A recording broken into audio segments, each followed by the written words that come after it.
Hello everyone! Welcome back to my YouTube channel. It's Misha's. And wala naman tayong ganap today. Sorry for my voice kasi kung mapapansin nyo, meron akong ubod sipon.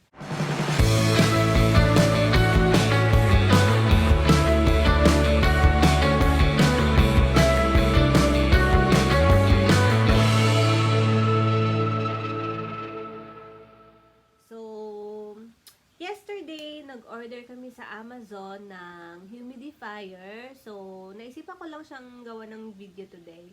So, para saan nga ba yung humidifier?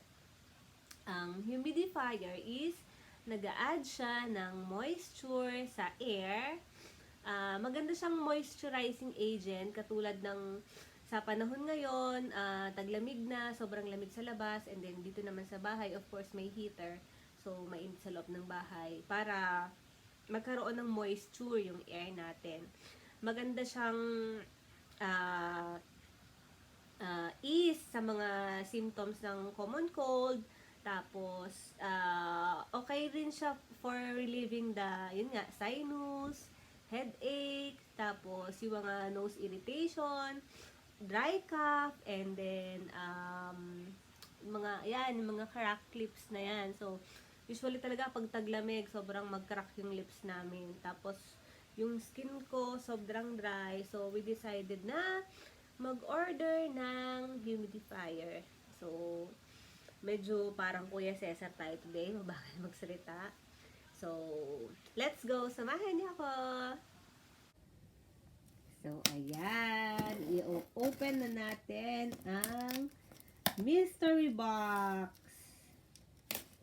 Ang aga-aga nagsona si Mario kanina. Senyora, siyang pako.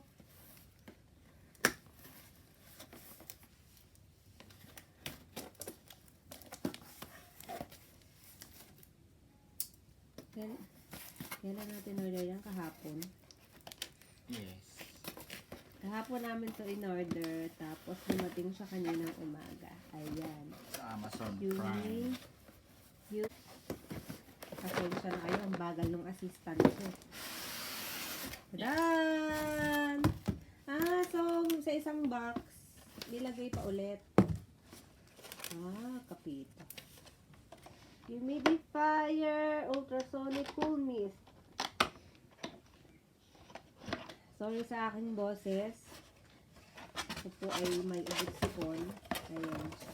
So, magkano yun, Di? 51 euro. 51 euros. Pag naka-Amazon Prime ka, Prime, libre na yung Delivery. delivery. Ayan siya. Ang laman ng loob. Ayan. Ito yung loob niya. May kasama siyang, ano yan? Instruction. Manual. Ayan. Manual lang. Makita mo na siya. Yung product.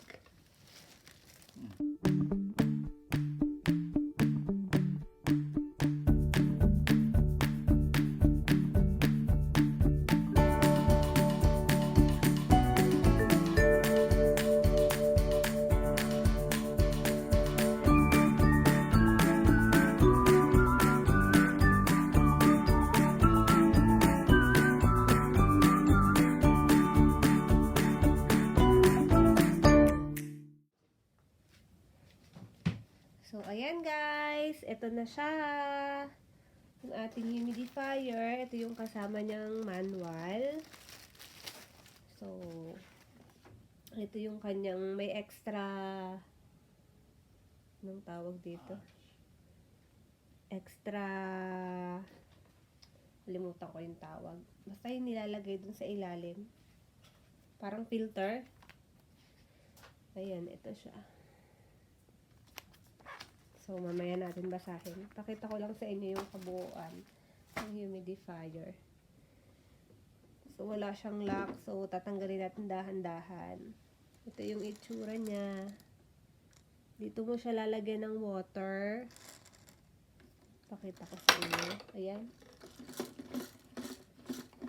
Ayan. Dito mo siya lalagyan ng water.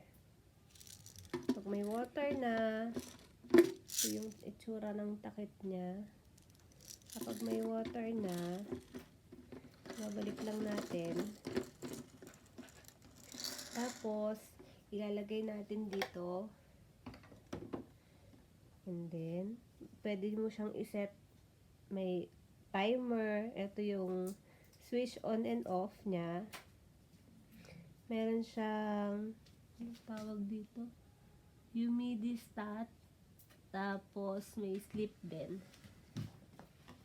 Ito yung takip ng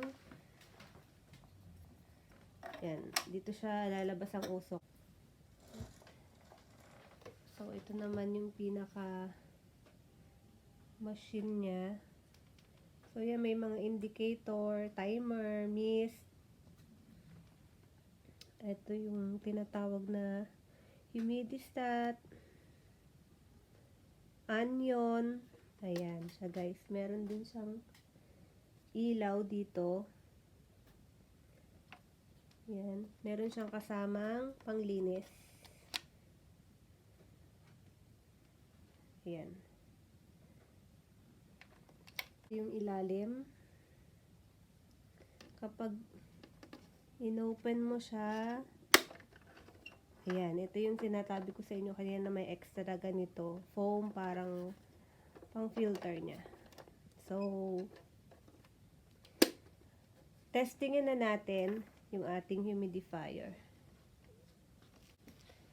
Open natin. So, ayan, lalagyan na natin ng water.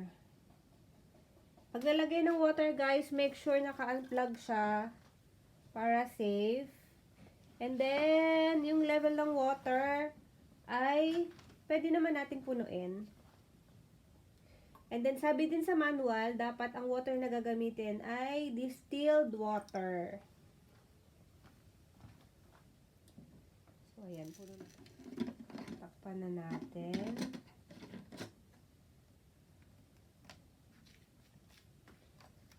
And then, Bigat. yeah. So, kung mapapansin nyo guys, bumababa yung tubig. Ayan. Kung maririnig nyo pala.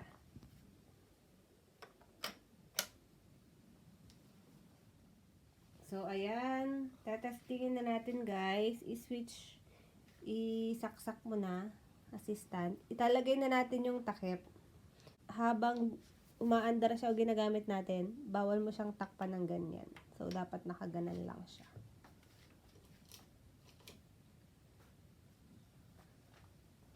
So, ayan. Nakasaksak na siya, guys. I-on na natin.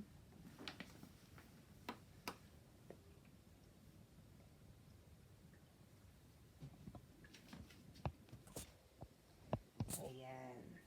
Umuusok na siya.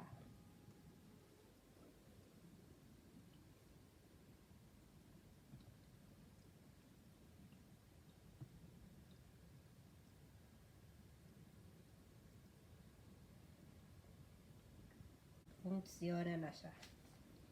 Dito lumalabas yung kanyang usok.